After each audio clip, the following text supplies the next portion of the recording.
It's the Chronicles of a Gooner, the Arsenal podcast, and we are live.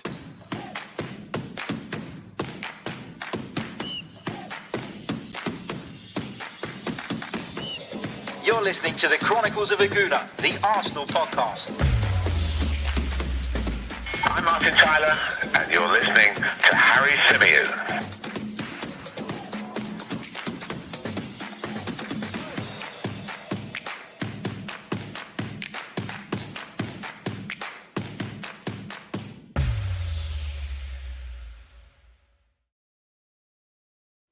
Hello and welcome back to another live edition of the Chronicles of a Gooner, the Arsenal podcast, brought to you by 90 Min. Happy Mother's Day, happy North London Derby Day. North London is red, but then again, when wasn't it red?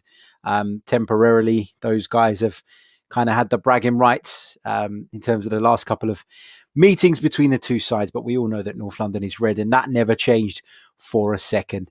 But fantastic result. I thought for the most part, it was a really, really good performance. I thought Mikel Arteta, in terms of his selection, in terms of the way he managed the game, I thought it was spot on. We'll come on to talk about so much because there is so much to discuss off of the back of this one. I'm going to try and do it in chronological order because it's the only way I think I can do it without missing points, without forgetting to mention certain things. So we're gonna try and work our way through the game chronologically and try and make sense and discuss and analyze certain aspects of the performance. Big hello to everybody joining us in the live chat already. Wow, there's plenty of you in there already. Big hello to T Talks, to Omar, to the Arsenal Granny, to Andreas, to Chase, to Bad Boy, to Ashton, to Fatality, to Josh, the Overlord, Femi, Manny, and Josh. Hope you're all well. Thanks for joining me. Sipping on my victory cup of chamomile tea. It's been that kind of day. It's been that kind of weekend.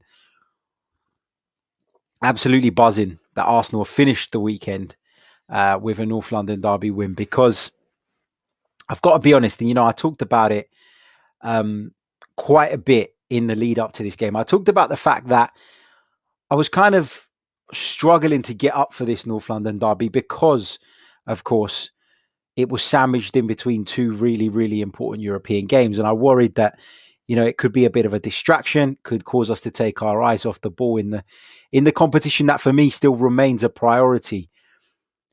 But I spoke to you guys yesterday and I talked about how I was starting to get the derby feeling from then. And well, when you fast forward to today, especially at kickoff time, man, I wanted to win it more than ever.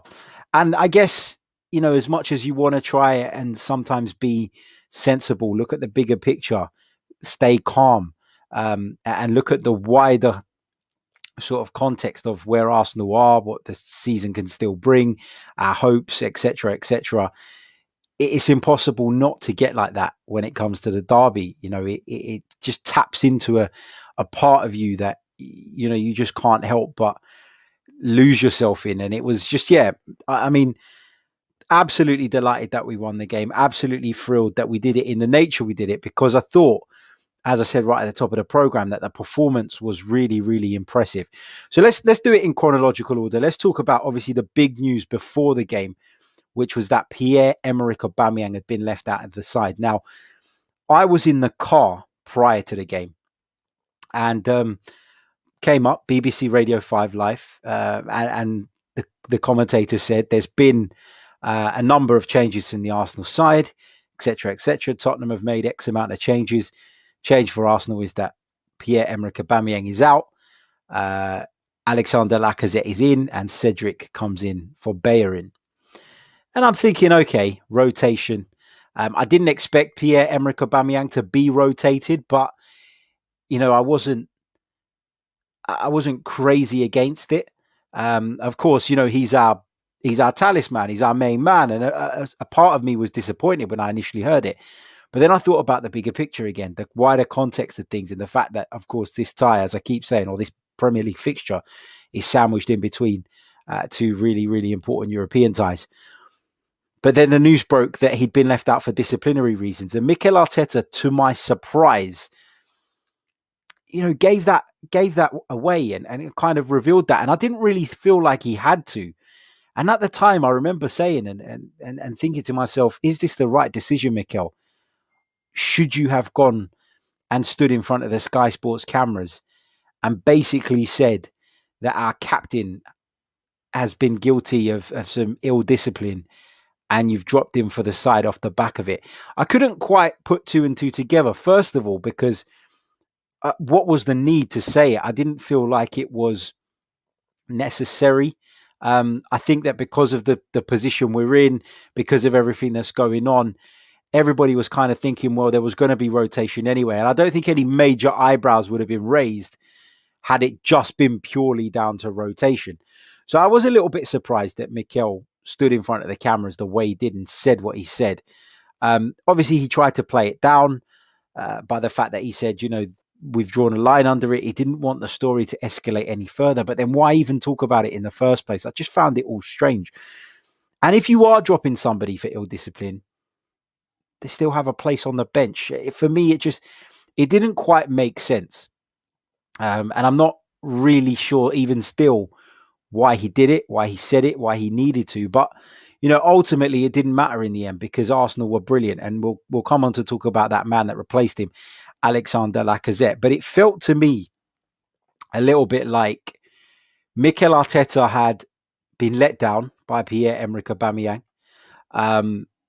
Wanted to make a bit of an example of him, wanted to send a message to the rest of the players in the dressing room. And he was almost, in saying it, he was almost setting the scene for if Arsenal failed to win, if Arsenal failed to score, and those that maybe would have turned around and said, well, you don't leave Aubameyang out for a derby. He was almost preempting that criticism, in my opinion, by explaining what he explained. So yeah, look, it isn't a big deal now, of course, because Arsenal went on and won the game, and obviously that's pleasing. But it was a little bit strange at the time, and interestingly, and I know that they said this on Sky Sports, but it was something that I kind of picked up on even before they mentioned it. But when you saw those pictures of Aubameyang in the warm up prior to kickoff, he didn't look happy. He looked as though something had gone on. He looked as though there had been a situation. He looked as though there had been some kind of incident, some kind of uncomfortable conversation between him and his manager, because he's almost always got a smile on his face, Pierre-Emerick Aubameyang. And I found that whole situation a little bit strange. Talking about the rest of the team, it was obviously Bernd Leno in goal. Cedric came in at right back.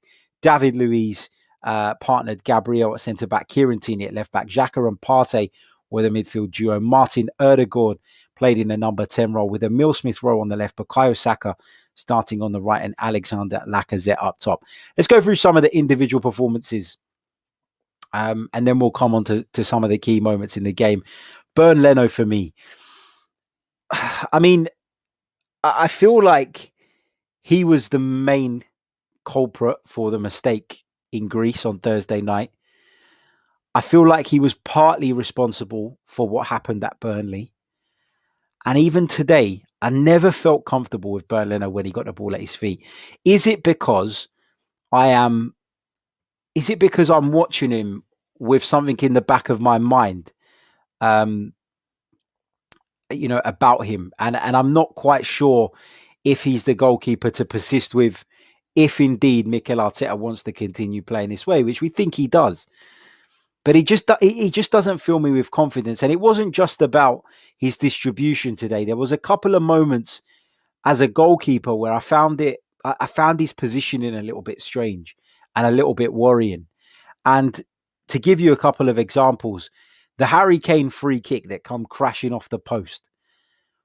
He's lined up his wall, Bernd Leno, and then he's gone and stood, or he's gone to make a move towards the side of the wall as Harry Kane strikes the ball. And as a result of that, he's not in the correct position. And I know Harry Kane's shot come crashing off the post, and we were very fortunate that didn't come off the post and go in.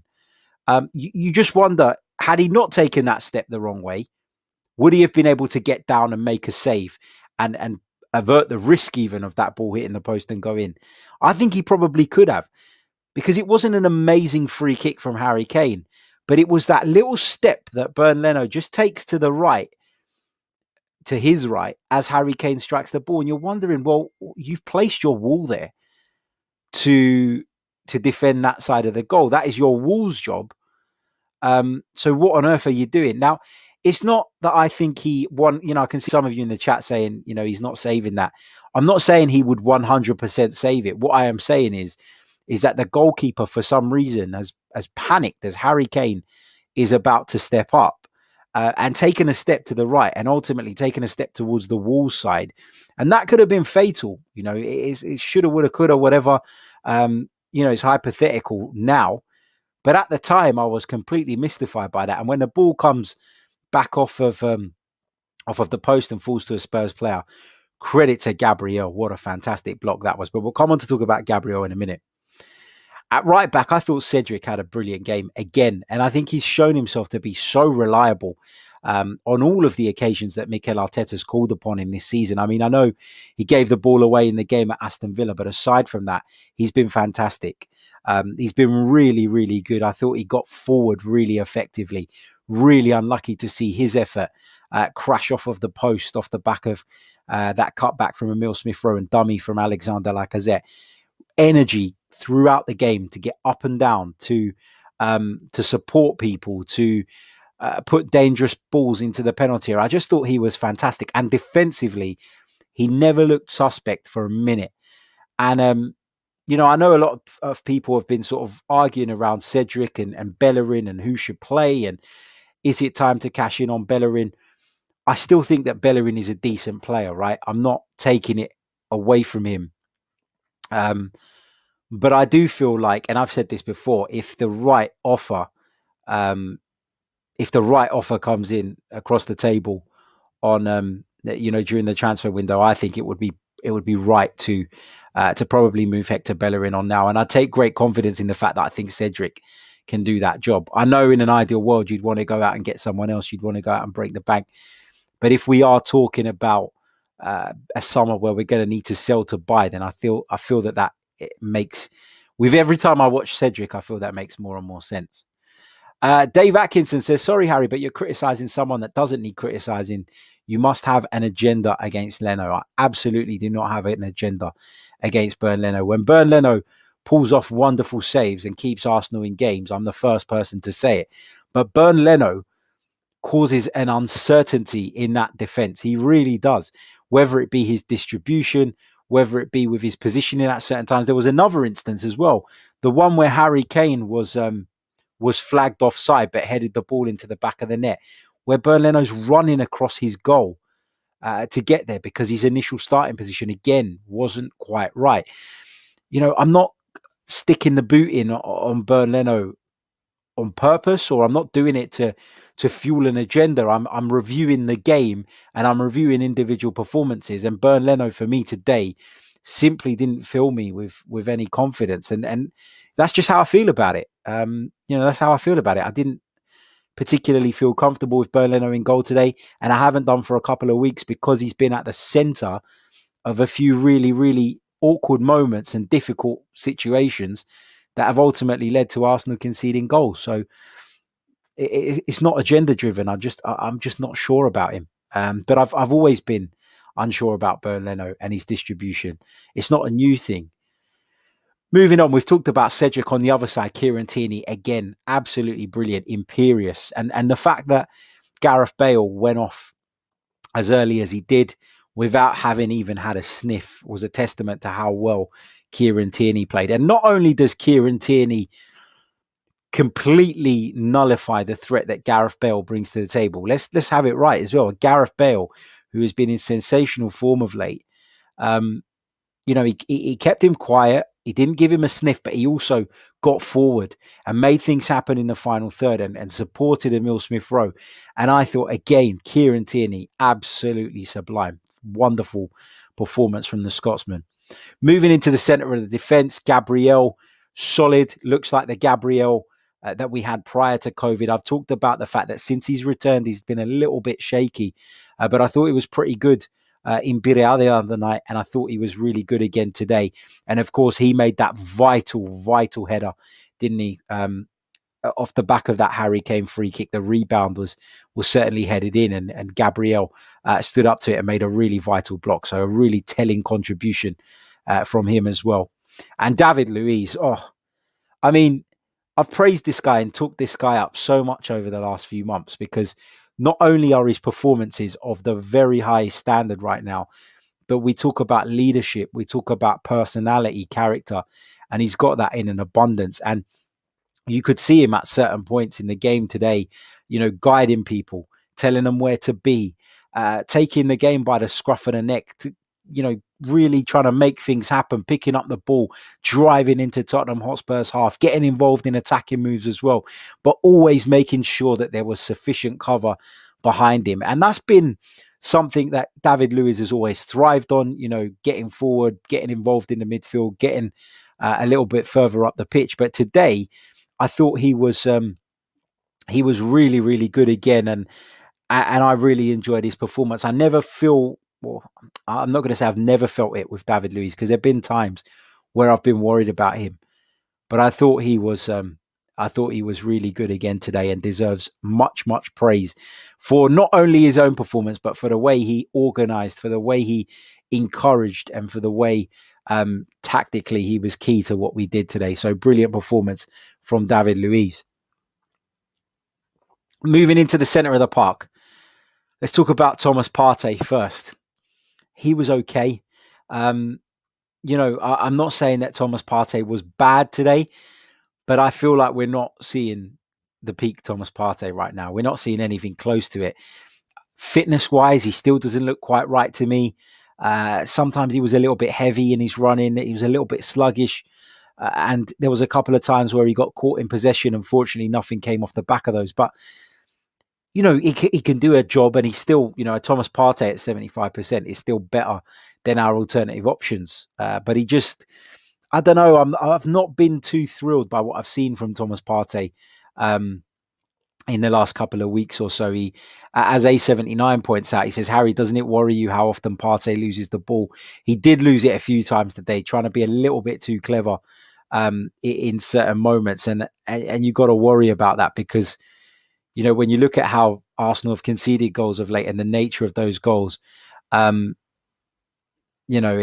just wasn't, it's not that he was bad. It just wasn't the Thomas Partey that we know he can be. It was almost like a 75% Thomas Partey.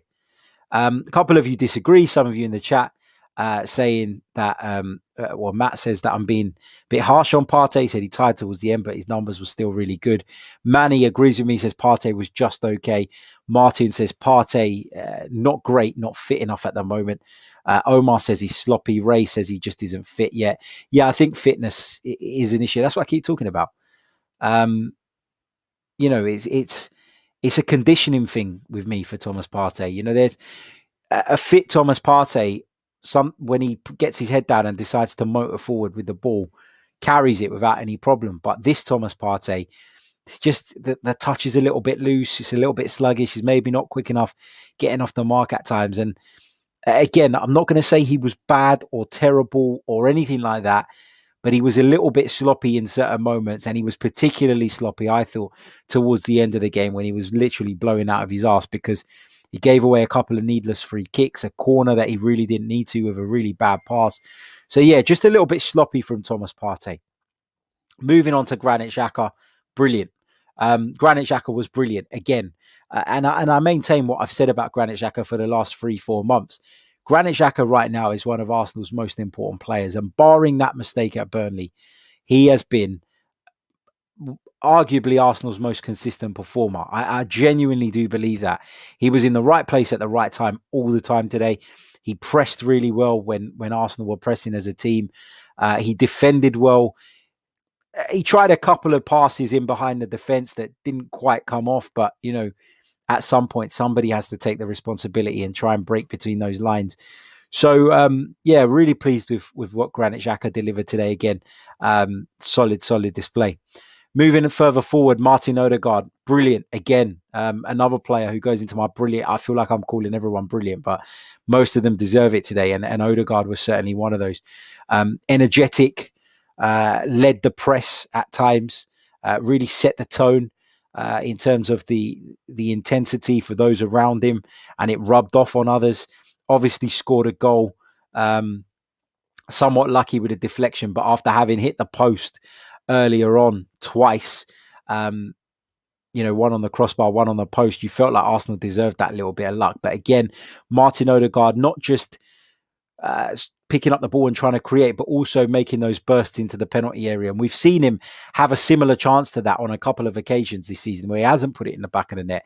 But that sort of energy to get into the box towards the edge of the penalty area and around the penalty spot to try and get on the end of those cutbacks is really encouraging. I think he's a fantastic player. I really like him, and I hope that Arsenal can somehow do a deal in the summer that sees him join the club on a permanent basis. Tazelle in the chat says Odegaard was superb today, carried on his momentum from the other night. His fitness to keep pressing for 90 minutes was excellent. It didn't go missing, always showing for the ball. It was class. Completely agree. I thought he was fantastic. And as I say, I really hope that Arsenal can find a way of making that deal a permanent one. Moving on to the right-hand side, Bukayo Saka was a little bit quieter than usual, Bukayo Saka, but we've heard since the game that he was feeling his hamstring a little bit towards the end of the first half, and that's why he was substituted. If that is the case, then you can understand why he probably wasn't at 100%. Talked about it in the build-up to the game. I talked about the fact that Bukayo Saka is probably someone who's in the red in terms of his condition, probably needs a break. I also talked about the fact that I wouldn't have given him that break today necessarily, being the North London derby. But that break was almost enforced upon us in the second half because, when you're in the red, when your conditioning is not where it needs to be, then you do run a higher risk of picking up an injury. And he obviously had some kind of issue today, and that's why he came off. Again, by no means bad, still got back, defended, worked really hard, and was key to Arsenal preventing Spurs doing anything down their left flank. We know that Sergio Reguilon, for example, is somebody who loves to get forward, and that was a rarity today because of the work that Bukayo Saka and Cedric done, particularly going the other way, pinning them back. Another really, really good performance from him. Also, Nicolas Pepe, who came on in the second half, he was brilliant when he came on as well. Picked out a wonderful pass to Lacazette, which led to the penalty, and we'll come on to discuss that in a minute. But Nicolas Pepe worked hard again, and he seems as though he's turned the corner. I still think there's more to come from him. I still think it's difficult when you're in and out of the side the way he is, but you can take a lot of encouragement from what we saw today. Moving on to Alexander Lacazette. Worked extremely hard. Did what he was in the team to do, which was hold up the ball, link up with the guys in and around him, bring other players into the game, be a threat in the penalty box. That's the only thing I would say that he maybe let us down a little bit on. And again, look, I don't want anybody to think that I'm sitting here criticising any Arsenal player, because I don't think anybody warrants criticism. But I think there were some performances that weren't quite as good as others, and some issues that need highlighting. And I felt like with Lacazette, everything up to the penalty area was brilliant. There was a chance that he had where the ball got cut back by Emile Smith Rowe, and he's completely, from the corner of the 6-yard box, spooned it. And it's such a poor effort. It's gone out for a throw-in. Then there was another instance where the ball got cut back to him in the penalty area. And that time I thought he made the wrong decision. The instance before where he struck the ball, I thought he probably should have let that one run across the box. And the one he did let run across the box, which resulted in Cedric getting a shot off. But that was down to Cedric being so tenacious and determined to get on the end of that ball, because he was completely off balance in a duel. I think it was with Lucas Moura. But I thought that Lacazette probably should have dummied the first one and actually taken that one on, letting the ball run through his legs. So, yeah,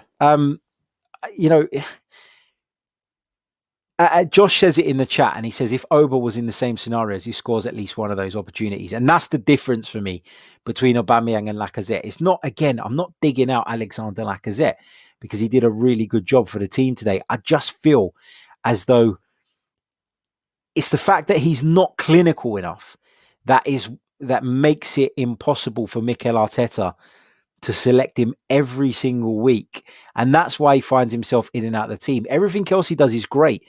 The build-up, the work rate, the linking up with other people.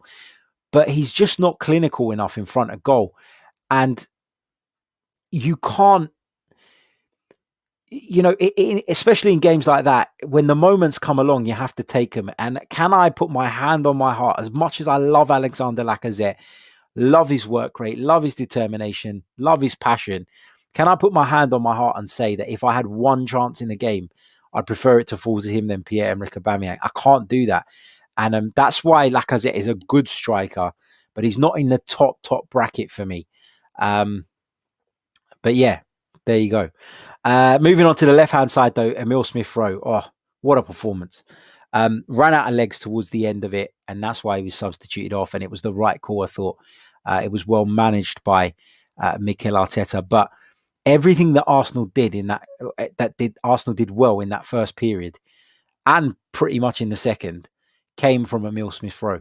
Came from the fact that Arsenal clearly had identified that Matt Doherty was the weak link. I talked about it in the build-up. I talked about players like Serge Aurier, Matt Doherty, and I talked about Davinson Sanchez as players that if you put them under pressure, if you put them in difficult situations, they will give you something. They're poor. They're really poor players. And just like we've been talking about our players and how they can, how they can give something away, how they can make a mistake, how they can hit the self-destruct button. Tottenham have those players as well. And those two players are Davinson Sanchez and Matt Doherty in that Spurs starting lineup today. And I thought we did really well to expose that side. But even more importantly than just getting Emile Smith Rowe in behind the way we did, is that when he gets into those positions, he's got the quality, the composure to look up and pick up a pass. It's not just a random throw into the penalty area from Emile Smith Rowe. He doesn't just get his head down, smash it across the penalty area. There is a deliberate pass every single time. It's brilliant. And again, I was really, really impressed by him. And a lot of people would have said, we're wasting Emile Smith Rowe by putting him out on that left flank, that Martin Odegaard's come in and stunted his development. But Emile Smith Rowe proved today that, and he's proved it before as well, that he can play anywhere along that front line and be useful and be classy and be impactful. And he did exactly that today. Quick reminder, if you haven't already, make sure you smash the like button. There's over 500 of you watching this live right now across the multiple platforms, but we've only got 86 likes. Guys, come on. We should be able to get to at minimum, 250 likes. There's 500 of you watching. There's no reason why we can't get to 250 likes between now and the end of the stream. So make sure you hit that like button if you haven't done so already. Also, if you want to help support me to bring you more content, if you want to become part of our Discord group, make sure you check out our membership proposition. If you click on the link in the description, you will see the tiers of membership available. And I'd love to have you on board supporting the Chronicles of a Gooner and becoming part of our membership family. So if you haven't done that already, or you haven't looked at it already, feel free to click on that, check out the tiers. And as I say, we'd love to have you on board. Make sure you hit the like button now. Come on, let's see the likes climb up. We've gone up from 82 to 133 in literally a couple of minutes. Surely we can get it up to 250, as I say, between now and the end of the stream. So keep pressing that like button throughout. It is really, really important. Don't worry, I'm going to come to questions and all of that a little bit later on. So bear with me. I will get to those as well. And I'm going to do some shout outs at the end to those of you watching us and to wherever it is that you're watching us from. So I've talked about the individual performances. I think I want to talk about some of the incidents in the match now. And starting with that Eric Lamela goal. Because it was, there's no taking anything away from Eric Lamela here, right? We're talking about an incredible piece of skill from a footballer who, quite frankly, since he's come to England, has been very, very hit and miss. Really hit and miss. Sometimes he's brilliant, sometimes he's terrible, and there doesn't seem to be an in-between with Eric Lamela. And to not only to pull off the Rabona shot, to have the audacity to try that, first of all, in a North London derby, and to execute it with such power and accuracy, I thought was sublime technique. I can't take that away from him. At the time I was cursing our luck. We'd hit the crossbar with that wonderful effort from Emile Smith Rowe. We'd hit the post from Cedric's shot. Arsenal were in complete control of the game, and Spurs have one attempt at goal, and there it is, bang, 1-0 to Tottenham. And it was difficult to take it. And it was difficult to take it. It was probably easier to take it based on the fact that it was just a moment of sheer brilliance. And you tried to look, and given the nature of the goals we've conceded lately, you were trying to find who the person was that made a mistake. You were trying to find someone to blame, because that's just the way it's been over the last few weeks. Who's to blame? Who's the culprit? But you couldn't find anyone. And it was just rotten luck from our part that Eric Lamela, who now and again is capable of producing something, but very rarely does it, has popped up with something like that. It's fantastic skill from him, fantastic technique, deserves credit for even having the audacity to do it. But yeah, what a finish. And sometimes in football, whoever the opposition are, regardless of your feelings towards them, you just have to hold your hands up and say, fuck, man, that was brilliant. And that's exactly what Eric Lamela's goal was. I wanted to talk about Eric Lamela after that, though. And I thought he really, really let himself down, because I've seen some Spurs fans and I've spoken to Spurs fans who have been complaining about the fact that Eric Lamela was sent off. And I think it's absolutely ludicrous. And I'm actually disgusted that Sky Sports, for whom we all pay a subscription, have hired a bunch of incompetent clowns on their panel. One of which today was Freddie Ljungberg, and it breaks my heart to say that. He's an Arsenal legend. I love Freddie. I had the pleasure of interviewing Freddie. For those of you who've listened to this podcast right from when it first started, when it was audio only, there was an episode with Freddie Ljungberg on it, because he was very kind enough to talk to me after an under-23s game when he was in charge down at Boreham Wood. Absolutely love Freddie. But man, what on earth was he talking about today?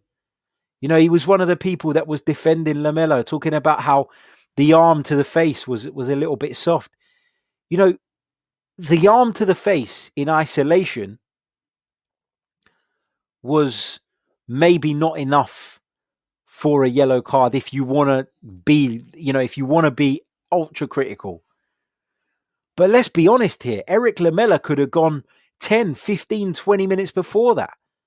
Because as soon as he came onto the pitch, he got involved with Granit Xhaka, had a kick out at Granit Xhaka. He had a kick out at David Luiz off the ball as well. That's 2 incidents. He made that horrible challenge on Thomas Partey. He then raises his arm into the face of Kieran Tierney. And Dan DeLuca, who's normally on this show, whose opinion I always respect, he was very much saying that Michael Oliver had decided that he was going to send Lamela off the next time he did something, whatever it was prior to that. And maybe that was the case. Maybe all of those actions that Eric Lamela had committed previously were taken into consideration by Michael Oliver. But there's nothing wrong with that. It's been a thing in football for years where you can pick up a yellow card off a totting up process. You've committed 3, 4, 5 fouls, none of them in isolation necessarily bad enough for you to dish out the yellow card, but the combination of all of those offences leads to that. And that's why I don't think that they could have any complaints. I was mystified by Freddie Ljungberg sticking up for him. And I feel like almost sometimes these pundits, because they're so keen to make a career as a pundit, they're so keen not to be seen as biased, that they often go the other way. I think Gary Neville does that when he covers Man United games sometimes. He goes the other way too much because he's desperately trying to not be seen as biased. And I couldn't get on board with that. It was It was just stupid from Eric Lamela, and that's where he let himself down, where he kept getting involved in incidents. And as I say, it was a totting up process, and it led to him being shown that card. And he can have absolutely no complaints. And when he sits down and watches those incidents back, when Jose Mourinho watches those incidents back, they're both smart enough to know that decision was the right decision in the end. I want to say a massive thank you. Where is it? To Hermani, who's just signed up to become a member of the Chronicles of a Gooner. Thank you so much and welcome. Make sure you go in the community tab, or is it the membership tab? I never remember which one. And click on the Discord server link. Make sure you download Discord. Come into the server. It's a private server for members where we talk Arsenal, keep you updated on the show and stuff. So yeah, please make sure you come and join that. We'd love to have you there. So welcome to the channel and thank you so much. While we're just quickly paused, where are we at in terms of likes? Over 530 of you watching us now live across the multiple platforms, but we've only got 163 likes. Let's try and get up to 200 in the next few minutes. Surely we can get that done. We want 250 by the end of the stream, but let's get to 200 first, one step at a time, eh? So yeah, that's where I'm at with that. You know, I felt that Eric Lamela could have walked earlier and was actually fortunate that he stayed on the pitch for that long, and he crossed one line too many and bang, that was it. Also want to talk a little bit about Harry Kane. He made a horrible challenge as well, where he come clattering into someone just out of pure frustration. And it was quite embarrassing to hear that those in the studio or those in commentary at the time say, oh, it was just out of frustration. You know, completely dismissing the fact that he's just gone and purposely taken someone out. It's embarrassing. And that's why I get annoyed. You know, like Freddie Ljungberg was a great player. Okay. Look at the team that covered the game today, right? Freddie Ljungberg was a great player. I've already discussed. I love the guy, absolutely adore him, but feel like he was trying to go the other way. I feel like as much as he denies it, there probably is a little bit of disappointment as to the way his Arsenal career came to an end in terms of as a coach. I think he was disappointed that he wasn't given what he needed to manage the club during that interim. And then when Mikel Arteta came in, that he was ultimately kind of pushed to one side to the point where he felt he needed to leave. So I do think that maybe plays a little bit of a part. But, you know, there's so many Premier League greats over the years that have graced our football pitches and have got excellent insight. And we've got to listen to Michael fucking Dawson. And we've got to listen to Jamie Redknapp every single week. You know, and it's just like, man, like your Sky Sports, you're supposed to lead the way in terms of football coverage. And they were just, it's just embarrassing to listen to. And it really winds me up. The bias is unbelievable. Tazelle says Gabriel will go home, empty his pockets, and Harry Kane will pop out. Love that Gabriel was winning them old-fashioned headers against him. Yeah, and I probably should have mentioned this when I was talking about Gabriel, but what I really liked about him and Luiz's performances today is they were really wise to Harry Kane backing into them. You know, he does that a lot, doesn't he? He puts his body in the way. He tries to manipulate sort of players' position to suit him. And I thought that both of them handled it so well. And not only are they both really competent footballers, but they're both really strong physical presences as well. And I thought that helped today. And I thought that's why they were so dominating, or one of the reasons why they were so dominating. So yeah, great to see that. And a great point. You know, he certainly did have Harry Kane in his pocket today. What else did I want to talk about? We talked about Lamela. We talked about the punditry, which is embarrassing. I'm sure many of you will agree. I want to talk a little bit about the penalty, because again, I just can't believe that there are people out there who don't think that was a penalty. Yes, Alexander Lacazette is a little bit fortunate in that he's completely miskicked the ball and ultimately blown the chance, but the foul still occurred. And you know, sometimes you see players take a touch on the ball and the defender comes crashing into them and takes him out after that touch. That's why it's a penalty. What's the difference? Lacazette gets a foot on the ball. All right, it's a miskick. But after he's taken the touch, he gets completely taken out by Davinson Sanchez. who was just clumsy, stupid, and, I talked about it earlier on. I felt like he was someone that we could get something out of. As Fatality says in the chat, it was a reckless tackle. That's the best way to put it. Reckless, clumsy, unnecessary. And it was like a scene out of Cobra Kai. It was like a kung fu kick across the front of Alexander Lacazette, flings himself in the air to try and get on the ball. And I've got people telling me that it's not a penalty. And I've got Freddie Ljungberg telling me on Sky Sports that it's not a bloody penalty. I expected Michael Dawson to say it wasn't, but then you got Jamie Redknapp saying the same thing, and you're sitting here going, what on earth is going on here? What on earth is going on here? And then after that, after the game, you've got Jose Mourinho coming out and turning it on the referee. He talked about Tottenham being under par. He talked about them not being good enough. And then he starts blabbing on about the referee and how the referee should give an interview and how he had seen it on his iPad and how he had a feeling and all of this. And it's just like, well, mate, I think your iPad is broken, Jose. Because quite frankly, the reason Spurs lost the game today, or the reasons Spurs lost the game today, were because they were poor. They were negative, despite having tons of attacking talent at their disposal. They weren't even interested in playing football in the first half. They were weak. They were out-battled, out-fought, tactically outdone. And that's why they didn't win the game today. It's as simple as that. They gave it for 15 odd minutes towards the end of the game, where they played quite well, to be fair, and we got a little bit nervous and we struggled to manage the game. And Mikel Arteta touched on that as being one of the areas in which we need to improve, and I completely agree with him on that.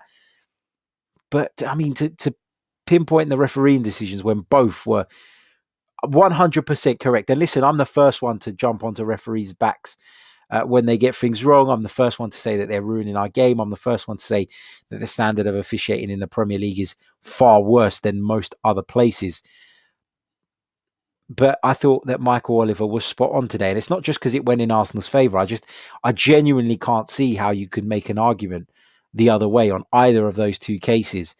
And I just find it embarrassing when somebody as experienced as Jose Mourinho was, with such a high standing in the game, resorts to moaning about those decisions. It just baffles me. But there you go. Yeah, I mean, that's kind of most of the things I wanted to cover. I'll be talking a little bit more about the tactics, about the tactical side of the game on tomorrow's lunchtime show. That's Monday's lunchtime show. If you're listening to this on audio, it's the show that's coming in a few hours' time. So keep your eyes and ears peeled. But yeah, we'll be talking about the tactical side a little bit more on that. So I look forward to bringing you guys that show. But this is kind of more of a raw reaction, more of a post reaction. And as Topher points out, Jose only looks up, not down. How did he see the iPad? I love that. And, he those comments really irritated me in the week, when he was asked about Arsenal. I don't look down, I only look up, etc. Well, maybe you should start looking down, Jose, because the managers down below you, they're getting the better of you. I thought Mikel Arteta completely outdone him tactically today. And that's a credit to our boss, and he deserves a lot of praise because it's not always been plain sailing for Mikel Arteta. He's had some difficult times, some ups and downs, and it's always great to see him get a result, to see the passion. I thought he showed a lot of passion today. I know he always does, but in particular when we won the game, the celebration, I thought he was really, really engaged and engrossed in the game, and almost guiding his team through every single move down on the touchline. The camera sort of panned over to him on a few occasions, and I can only imagine for those that were in the stadium, it must have been even more evident. Time for your questions. Get your questions in the live chat. I want to hear from you guys. Your questions, your thoughts, your comments. What do you want to ask? Chuck it in the chat box. Now is your time. And whilst you do that, quick reminder of how you can become a member of the Chronicles of a Gooner. Click on the link in the description. Check out the 3 tiers available. And if any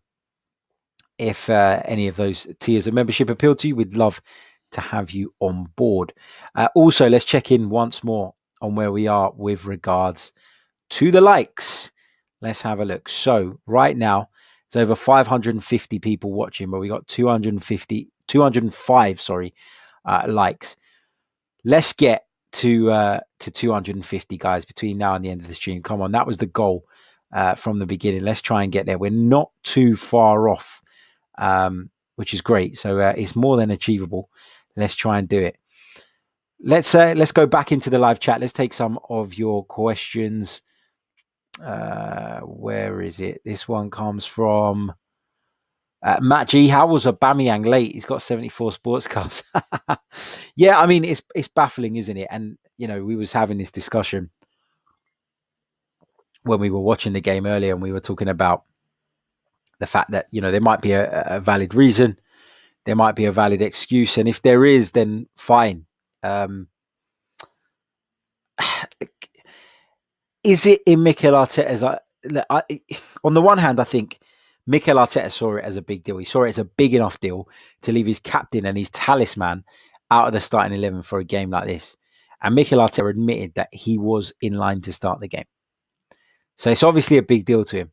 But if it was that big a deal, does he have him on the bench? No. So that's why I'm finding this one a little bit difficult to read. And I actually still think that if I was Mikel Arteta, I probably wouldn't have said a thing. You know, if we had lost the game and it had come up and the criticism was coming and the interviewer tried to kind of pick on the fact that Aubameyang wasn't in the side, then I would have said, well, he wasn't in the side due to a disciplinary issue. But given that without them actually probing you, because he was literally just asked why Aubameyang wasn't in the starting lineup, right? There was no probing, there was no poking, there was no prodding to try and get that answer out. He literally gave that up voluntarily.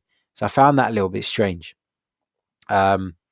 But yeah, it seems like that was the case. He turned up late, which isn't good enough, right? You know, and you expect more from your captain. Maybe there was a genuine reason. Maybe despite there being a genuine reason, Mikel felt that he had to act. He had to set a precedent. He had to set a standard. And, you know, on this occasion, he did that. He made the point, and we still come through the game with all 3 points. So no harm done. Patrick Carlson says, can we get top 4? I don't think so. If I'm honest, you know, I can't see it. When you look at it now, Arsenal, 10 points behind Chelsea, obviously got a game in hand, could potentially become 7. No, I don't see it. I really don't. But I do think that the top 6 could be on. But Mikel Arteta keeps talking about it. He's spoken about it in a couple of recent interviews and press conferences where he said that if you get 4 or 5 wins back to back in this division now, you can put yourself right back in the mix. And when you think about the upcoming fixtures that we've got, we do take on West Ham, who, you know, 7 points ahead of us now, but that could become 4 if we were to beat them. You look at Liverpool, we got a game to come against Liverpool very soon at the Emirates Stadium. And we're only 2 points behind them as things stand. So, you know, the top 6 could be on. I still think the top 4 is a little bit too far away. But a top 6 finish from where we were in 15th place around about Christmas wouldn't be bad going. And it would mean that we'll qualify for Europe next season, regardless of what happens in the Europa League. And I keep talking about the need for us to do that from a financial standpoint, and that is not changing. That is not going away. So I think that Europe is massive for us. I think we need to get into Europe desperately, and I feel like you know, I still want to see a couple more wins before I'm talking about it being on, but it is there. It is still there. We're not completely out of the race, completely out of the picture. Sam says, do you think we'll finish above Spurs now? I mean, there's only 4 points in it. It's difficult to read Spurs, right? Because they going into this game, they'd been on really good form. Kane was firing. Bale was firing. Son was playing up top with them. They obviously lost him to injury today. Don't know how long that's going to be. And you were worried. You know, you were worried. And I talked about it, didn't I, before the game? By the way, my prediction on my prediction show was absolutely spot on, the 2-1. I went with Arsenal 2-1, didn't I, on yesterday's predicted line or my lineup and prediction show. I got it absolutely spot on 2-1.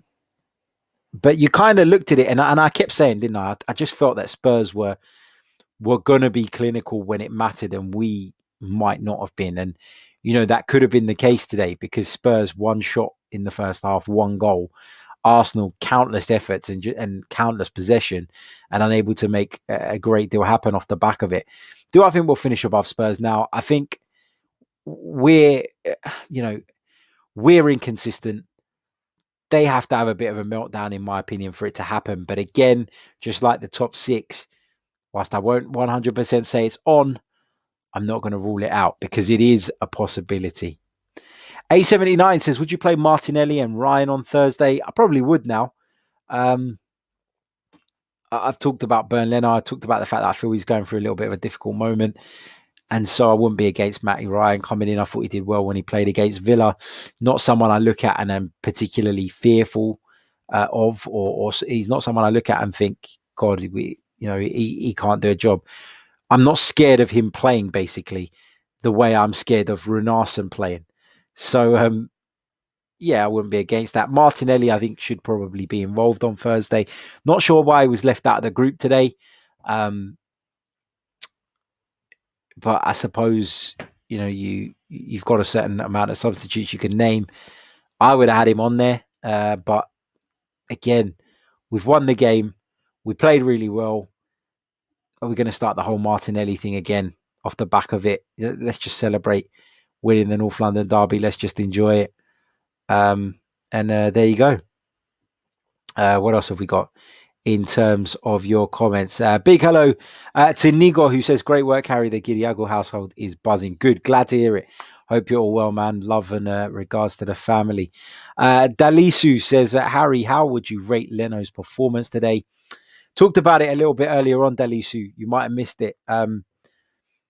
He just doesn't fill me with confidence at the moment for a number of reasons. I talked about his distribution. That worries me, particularly if we're going to insist on playing the way we are. It's not even necessarily the distribution. It's the decision-making in those positions that worries me. I think at times he plays the wrong pass.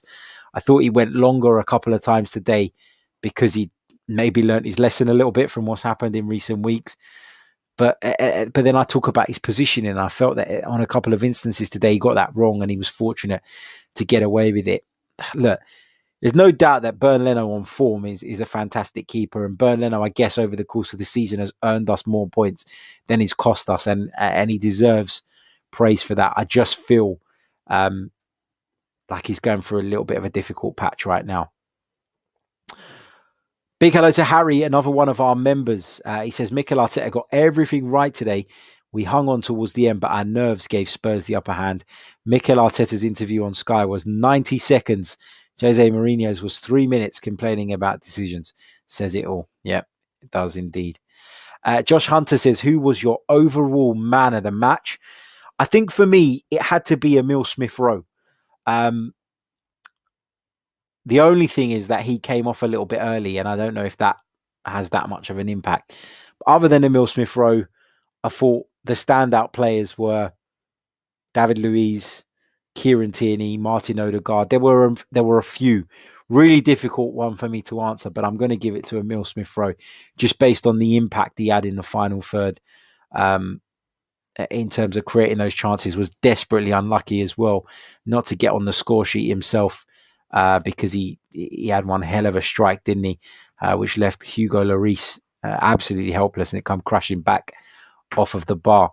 Tofa says, with West Ham coming up after Olympiacos, would you rotate heavily for the Europa or still go strong and get the job done?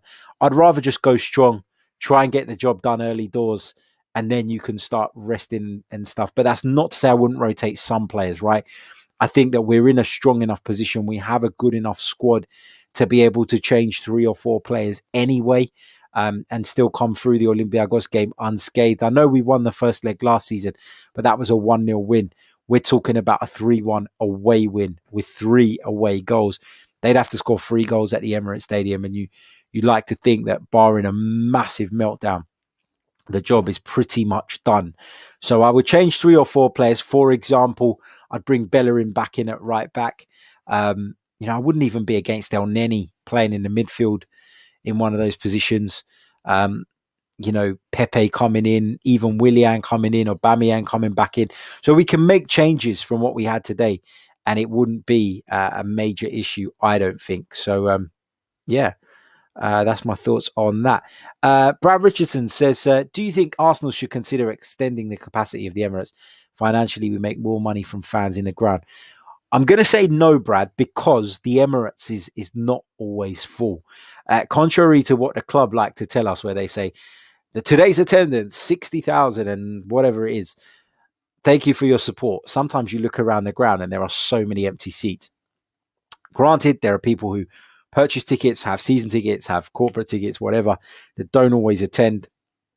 But I don't think that we need more in terms of capacity. And I don't know if it's worth the cost in order for, when you weigh it up against the reward.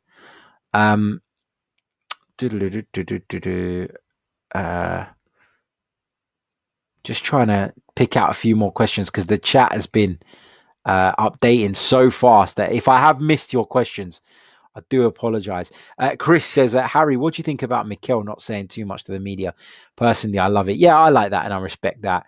It's a little bit frustrating as fans at times, right? Because you want to know what's going on.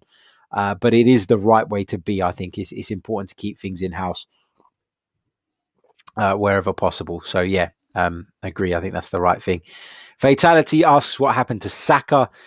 We understand that he felt his hamstring a little bit in that first half. And off the back of that, Arsenal didn't want to take any risks. And so they took him off. Thomas, another one of our members, lots of members in the chat tonight. He says, should the armband be handed over to Kieran Tierney now? Listen, I'd never wanted Pierre-Emerick Aubameyang to be the captain in the first place. He's just not captain material. Great player, fantastic player, but he just isn't a captain. He isn't a natural leader. People will hate this. People are going to despise me saying this. People are probably going to send me DMs from random accounts on Twitter off the back of me making this comment. But the players in that side that are captain material are people like Kieran Tierney, are people like Granit Xhaka, are people like David Luiz, who, for me are at a point now where they're performing at a certain level regularly. They don't let you down. Their attitude is right, even if at times they are a little bit error prone. But those are the guys that I think should be under consideration as captains for me. Ekene says Xhaka is still the captain for me. Looking at how they play on the pitch, looking at how he plays, how he talks to people, how he's constantly communicating. Same with David Luiz. Brad Richardson says David Luiz is the captain for me. Those are the players that I think should be under consideration for the captaincy. But you've just signed Pierre-Emerick Aubameyang back up on this major deal. You can't strip him of the captaincy. The repercussions of that would be too big. And so for me, he's going to be the captain until he leaves, rightly or wrongly. He is, in my opinion, going to be the captain until he leaves. It was probably part of the discussions that Mikel and him had over the summer that ultimately led to him committing his future. So I just don't think you can take that away from him now. Big hello to Sooty FM. How you doing, man? He says, would you sign Odegaard permanently if Real allow it, or sign someone else in the summer? I would. I'd be already trying to negotiate something whereby that deal is done. And I take encouragement from the fact that financially Real Madrid are in a very difficult position. I also take encouragement from the fact that Florentino Perez has made it his absolute priority in the summer. Florentino Perez, the Real Madrid president, that is, to go out and get Kylian Mbappe this summer, who of course will be heading into his last year of contract at PSG, which suggests that, PSG would be stupid not to sell him this summer because they'd end up losing a generational talent for free. So I think PSG will look to cash in on Mbappe this summer. And I think that'll be Real Madrid's top priority. And if selling Odegaard for 30, 35 million euros can contribute to that, or at least be a down payment on Mbappe, I think that they'll be willing to do it. I think it will be one of Ceballos or Odegaard. I can't see Arsenal splashing out on both, but I think based on what we're seeing right now, you got to go with Martin Odegaard. The guy's technically incredible. His work rate is there as well. His attitude seems brilliant. He looks as though he's fit in really well, really quickly.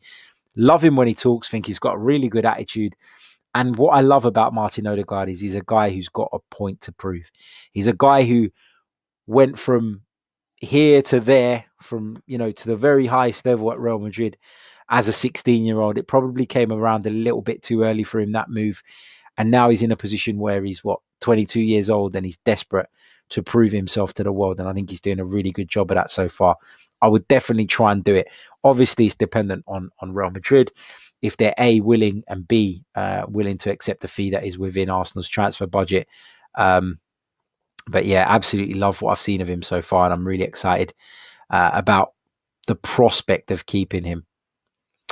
What else have we got here in terms of your questions? I'm going to take a couple more.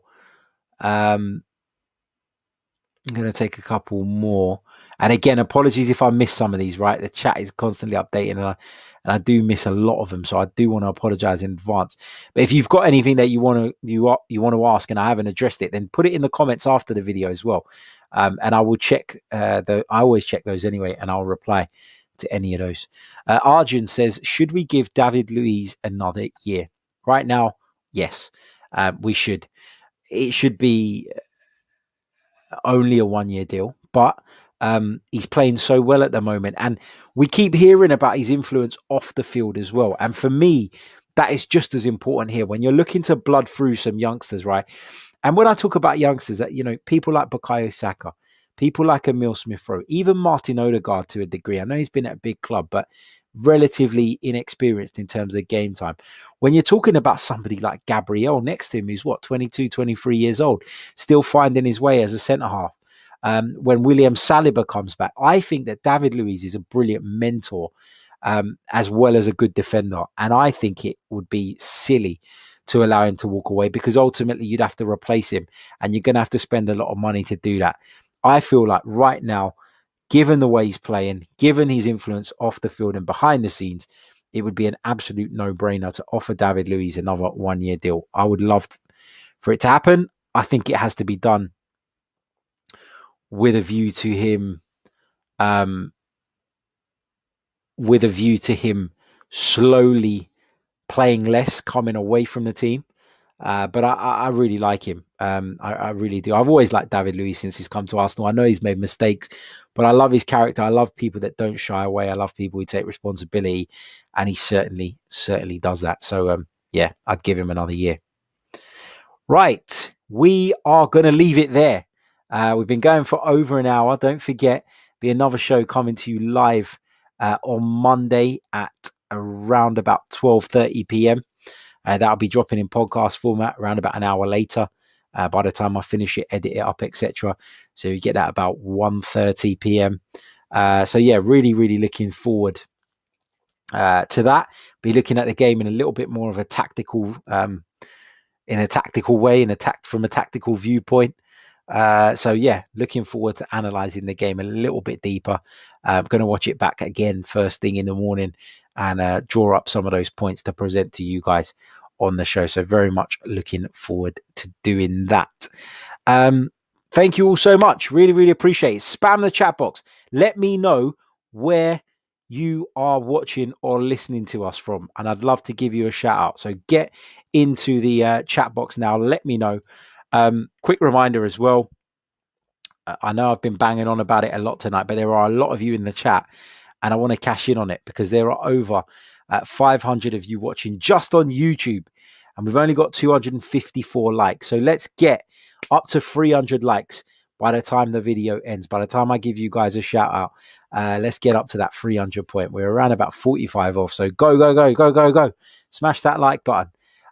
Right. In terms of where you are watching us from, we have got Chris, who's watching us from Los Angeles. Chase is in San Diego, California. Big hello to Sooty FM, of course, here in the UK. Manny joins us from Istanbul.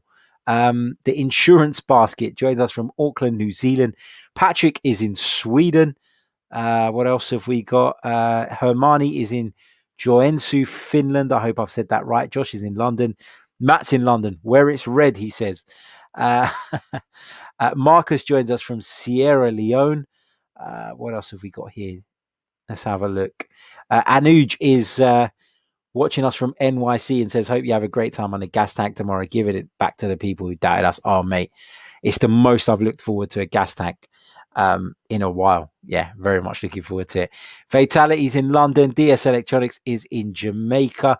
Delisu's in Durban, South Africa. Caville's outside the Emirates. Sam is in London. Gooner in Braintree, Essex. Agor David is in Kenya.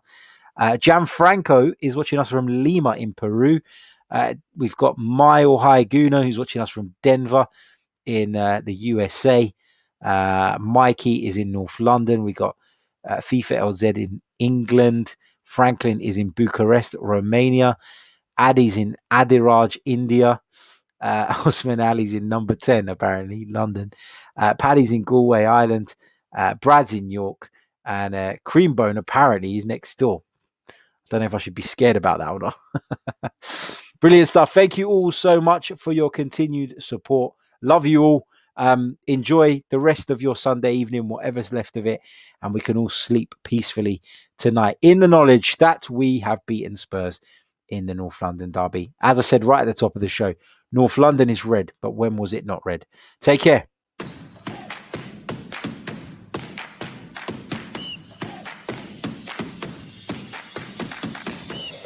You're listening to the Chronicles of a Gooner, the Arsenal podcast.